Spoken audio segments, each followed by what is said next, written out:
Well, hey everybody, I'm Amanda Day here at the 2015 Twin Cities Film Fest, and I'm here with a director of a film called Finding Noah, Brent Baum. You know, when I started this, it was very important for me to get out the message that exploration is critical to civilization. And so I wanted to look into the hearts of these men who still, in modern day, still go and explore to find this immensely important religious artifact. Today on the red carpet with me, I have David Healy, writer of Leaves of the Tree. Now, David, you were telling me that you wrote the novel. Yes, I wrote a novel called Kindness for the Damned, turned it into a screenplay, and then ultimately did the shooting script with our director, Ante Novakovic. I never would have dreamed it, never would have imagined it. I started the novel as like a web series. I didn't even imagine making it into a novel, and then made that into a novel, and then ultimately into a screenplay, and then in the end it became a movie. And I'm here with the director of a film called Ivan, Andrew Pacheco. Thank you so much for coming here and first of all sharing the story with us. Can you tell us a little bit about the inception of this story? It started about a year ago. I was working with Samsung on some projects, and I said I'd like to do a short using a new camera that they had. And so I reached out to my friend Steven, who had optioned a story called Ivan about a woman who moves into her refrigerator. And so he had written a script, and he said, yeah, we could go ahead and make this. I pitched it to Samsung, and they said, here's the green light, go make your movie. In fact, I was just going to say, they said it's a story about a woman who moves into a refrigerator. Let's make it a Samsung refrigerator. Okay, cool. Well, so Marissa Winokur has been, she's got a Tony for Hairspray on Broadway, so she's no slouch. Yeah. And I've gotten to know her. She's become a friend over the past couple of years. And so when I read this story, I just thought of her immediately. She is a mother. She knows what it's like to be underappreciated, and I shared the story with her and it resonated, and so we said, let's team up and make this happen. Joining me on the 96.3 Go red carpet are Philip Wayland and Miguel Vasquez, the director and documentary subject of The Last Great Circus Flyer. I had always wondered what had happened to him. Why did he quit? Why did he stop? He was still a young man. So I also felt that he was not getting, in this day and age, he was not getting the recognition because of his athleticism that he deserved.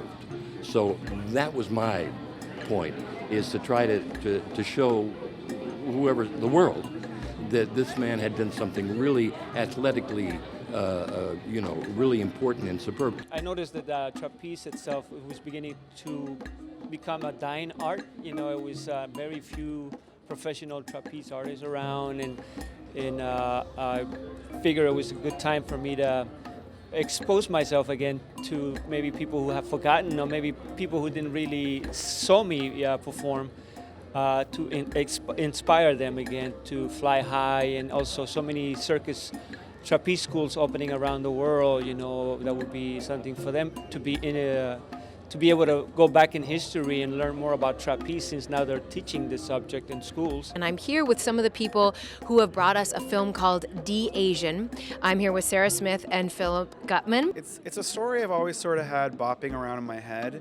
It's loosely based, maybe a little bit on my own childhood. I'm not going to say how much, but it's definitely inspired by an experience I had when I was a child. A lot of kids see themselves differently. And so I remember when I was 9 or 10 years old, I remember questioning why we identified ourselves as white or black or Asian. And I, at some point, decided that I was no longer white and that I was Asian. I think we were making it more for adults, because there's a lot of references that, first of all, it's set in the 80s, so people our age kind of get those references, and there's some maybe slightly more adult jokes that are kind of geared more towards the adults, but hopefully the kids can see it and relate to it on some level. I'm here with Sari Lennox. My friend Philip wrote this short story, and he sent me this short story, and I thought, yeah. And I didn't even know what the script was going to be once I read the short story, but I knew I got it. I knew I understood. I play a teacher who is trying to do the best she can, but may not be entirely compassionate to what her students are really experiencing. It's kind of the characters I love to play, and I knew I had to be a part of this. We are here on the 96.3 Go red carpet with, watch this, Andrew Pacheco, right? And Tom Lank. This is the actor, writer, and producer-director team of favorite title in the entire festival, Nerdgasm, a dorkumentary. A nerdgasm is, it's like when you, like if your favorite comic book comes out, you're like, nerdgasm. It's just like a release of endorphins in the brain over something that one would consider nerdy, geeky, pop culture-based type of thing. So then, I'm sure we'll find out in the film, but give us a quick rundown of the things that can possibly make you nerdgasm. Something Lord of the Rings related. I think I just had a little one right now. Did. It's just your whole body, really.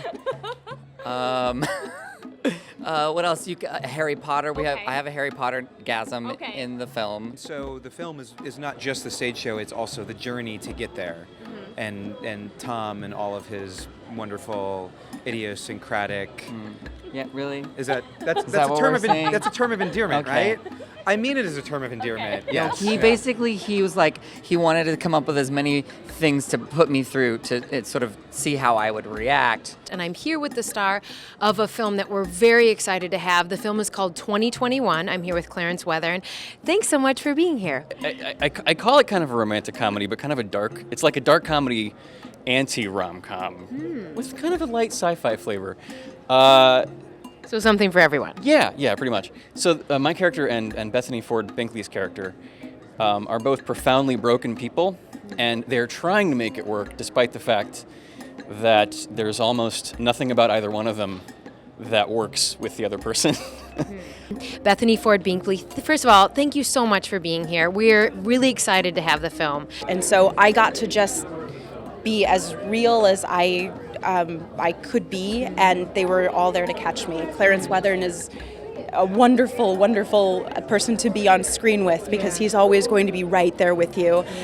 Dave was always there with a hug at the end of a scene. So these scenes were difficult to shoot, some of them, but I had the freedom to be fully present and honest because I had the support of the cast and crew. I am here with an amazing filmmaker, Sarah Cook, and she's here to talk a little bit about her film, Even the Walls. So the title of the film, Even the Walls, is taken from a Russian proverb, which means when you're home, even the walls help you. So we asked everyone this, and everyone had kind of a different take. I can't speak for everyone, but for the residents of Yesler Terrace, who are the characters of this film, they believe that the walls are kind of ephemeral. They matter. They are there. They are the structure that held them all together. But the walls for them are the community, are the actual people in the structure. So I think we all know that home means family. And so anything that means family to you is your home. And if you live in a neighborhood for your whole life, whether you're 9 and you've lived there for 9 years, or you're 90 and you've lived there for 70 years, if your family is being dispersed, if half of them is agreeing to stay in a place and half of them is leaving, and another portion of them are undecided, then you feel undecided. You feel lost. You don't know what's going to happen to your family. Thank you so much for making these interesting and wonderful stories and sharing them with us.